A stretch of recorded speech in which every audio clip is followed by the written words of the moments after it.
اور ایک اور بڑی اہم خبر ہے، اہم اس لیے میں کہوں گا کیونکہ اس کا بظاہر ڈائناکاپ سے تو کوئی تعلق نہیں ہے، لیکن اس کا بہرحال ایک ہمارا لوکل تعلق ہے کہ ایک صاحب عبد الرحمان صاحب کے اوپر ان کو ابھی کل یعنی 2 دن پہلے اغوا کیا گیا اور بڑے ان کے اوپر تشدد کیا گیا، اور پھر ان کو چھوڑ دیا گیا کہ جہاں پہ وہ بالکل جانکنی کے عالم میں تھے تو کچھ لوگوں نے ان کو اٹھا کے گنگا رام ہسپتال لے گئے، اور وہاں ڈاکٹرز نے بڑی سر توڑ محنت کر کے ان کو بہرحال ان کو فرسٹ ایڈ دی اور ان کو ریکور کیا.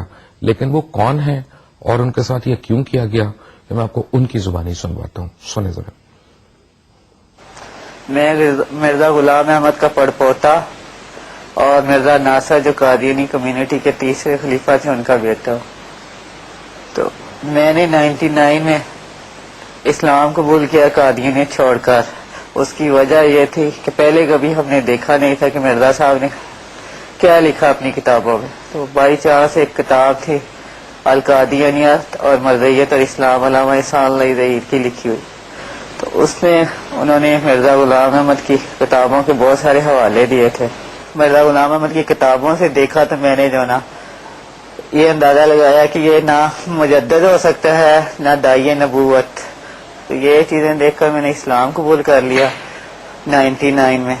اور آج کل جو ہے نا میں بادشاہ کے ڈیم کے منصوبے پر جو نا جاب کر رہا ہوں. تو پچھلے دنوں جو نا میں لاہور آیا تھا، انہوں نے گنگا رام اسٹاف سے مجھے اٹھایا اور مجھ سے وہ آدمی اتر کے پوچھنے لگا آپ کا تعلق ربوہ سے ہے؟ میں نے کہا ہاں.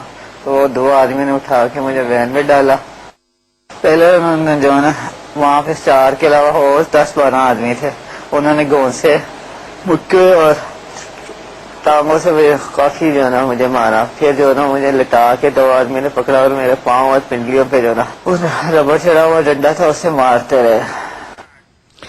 اصل میں عبد الرحمان صاحب کا قصور یہ ہے کہ انہوں نے اسلام قبول کر لیا، اور جو ان کے پرانے جاننے والے تھے، اور کیونکہ ان کا تعلق ایک اپنی جماعت کے گزشتہ جماعت کے بڑے خاندان سے تھا، تو وہ ان کو قابل قبول نہیں تھا، اور ان کو دھمکیاں وغیرہ ملتی رہیں، اور ان کو اتنا مارا گیا کہ یہ دوبارہ قادیانی بن جائیں، جس کا انہوں نے انکار کیا، اور ان کو وہ اپنی طرف سے مرنے کے لیے چھوڑ گئے تھے.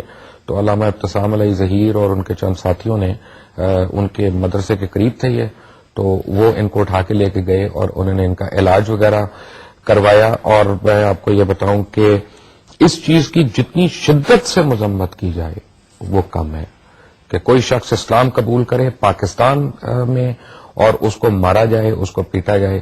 تو میرا خیال ہے کہ یہ صرف علامہ ابتسام علیہ ظہیر کا نہیں بلکہ تمام مسلمانوں کا فرض ہے کہ اس شخص کی نہ صرف حفاظت کریں بلکہ اس کو سپورٹ بھی کریں.